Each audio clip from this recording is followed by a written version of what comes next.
নমস্কার বন্ধুরা, আজ আমি আপনাদের মান কচুর একটা দারুণ টেস্টি রেসিপি করে দেখাবো। তার জন্য এখানে আমি মান কচুর একটা অংশ কেটে ছোট ছোট টুকরো করে নিয়েছি।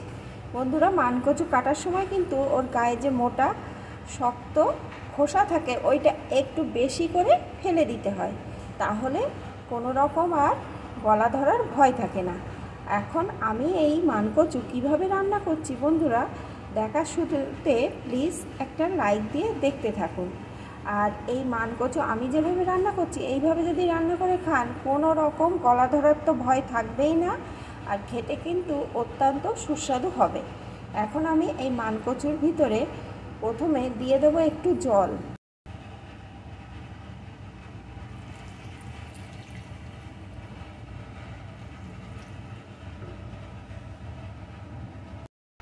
একটু লবণ দিয়ে ভালো করে মিশিয়ে নেব। এখন আমি 5 মিনিট মতন এটাকে এইভাবে ভাপ দিয়ে নেব। বেশি সিদ্ধ করব না, যেন কচুটা বেশি গলে না যায়। আর আমি কিন্তু এই কচু খুবই সামান্য মশলায় রান্না করব। এখানে আমি ইন্ডাকশানে কচুটাকে ভাপ দিতে বসিয়ে দিয়েছি। আর ওই মান কচু রান্না করব আমি চিংড়ি মাছ দিয়ে। তার জন্য এখানে আমি কিছুটা মাঝারি সাইজের চিংড়ি মাছকে ভালো করে ধুয়ে বেছে পরিষ্কার করে নিয়েছি। এখন চিংড়ি মাছের ভিতরে দিয়ে দেবো একটু লবণ, একটু হলুদ গুঁড়ো।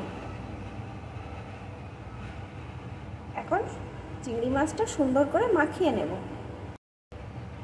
অফ ক্যামেরায় আমি হাতের সাহায্যে চিংড়ি মাছটা সুন্দর করে মাখিয়ে নিয়েছি।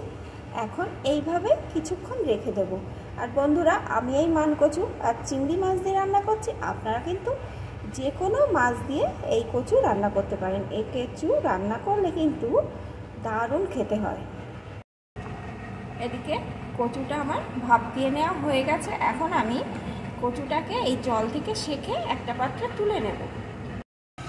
রান্নার জন্যে কড়াইতে আমি পরিমাণ মতো সর্ষের তেল দিয়ে দিয়েছি। বন্ধুরা, আমি রান্নাটা সর্ষের তেলে করছি, আপনারা কিন্তু চাইলে সাদা তেলেও করতে পারেন। এখন তেলটা গরম হয়ে গেছে। এখন এর ভিতরে লবণ হলুদ মাখানো চিংড়ি মাছগুলোকে দিয়ে দেব।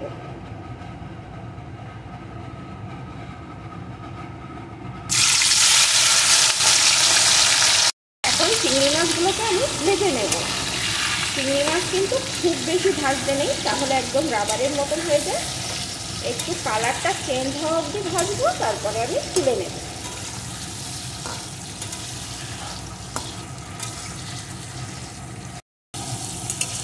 দেখুন বন্ধুরা, চিংড়ি মাছের কালারটা কিন্তু চেঞ্জ হয়ে গেছে। এখন আমি তেল থেকে সেঁকে চিংড়ি মাছগুলোকে একটা পাত্রে নামিয়ে নেব। ভাজা চিংড়ি মাছগুলোকে আমি তুলে নিয়েছি। এখন এই তেলের ভিতরে দিয়ে দেবো একটা শুকনো লঙ্কা, একটু গোটা জিরে। ফোড়নটাকে সুন্দর করে ভেজে নেব।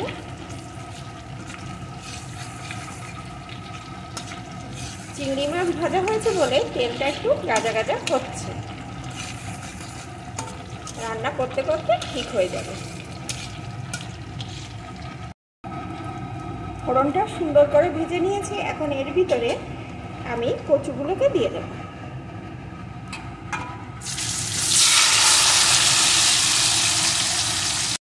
সাথেই দিয়ে দেব স্বাদ মতো লবণ, পরিমাণ মতো হলুদ গুঁড়ো, কয়েকটা চেরা কাঁচা লঙ্কা। এখন এই কচুটাও সুন্দর করে কষিয়ে নেব।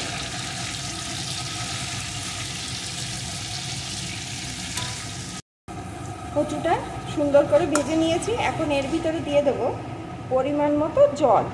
জলটা কিন্তু বুঝে দিতে হবে, কচু ভাপ দেওয়া ভাজায় কিন্তু বেশিরভাগটাই সিদ্ধ হয়ে গেছে। এখন আমি এর ভিতরে দিয়ে দিচ্ছি গরম জল। যে কোনো কচু রান্নাতে অবশ্যই কিন্তু বন্ধুরা গরম জল দিয়ে দেবে।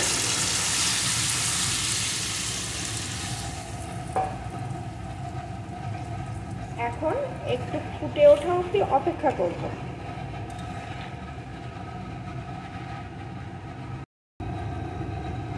ঝোলটা কিন্তু এখন ভালো রকম ফুটছে। আর কচুটাও দেখুন বন্ধুরা অনেকখানি সিদ্ধ হয়ে গেছে। এখন এর ভিতরে আমি ভেজে রাখা চিংড়ি মাছটাকে দিয়ে দেবো।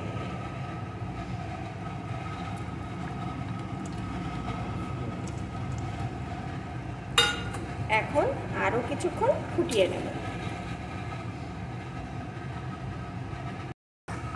বেশ কিছুক্ষণ আমি রান্না করে নিয়েছি, এখন কিন্তু কচুটা সম্পূর্ণ গলে গেছে। এখন আমি এর উপর দিয়ে দেবো একটা ভাজা মশলা, যে মশলাটা আমি আগে থাকতে করে রেখেছিলাম। এখানে আছে গোটা জিরে, গোটা ধনে আর শুকনো লঙ্কা, তেজপাতা, শুকনো কড়াই ভেজে গুঁড়ো করে এই মশলাটা দিয়ে দিলাম।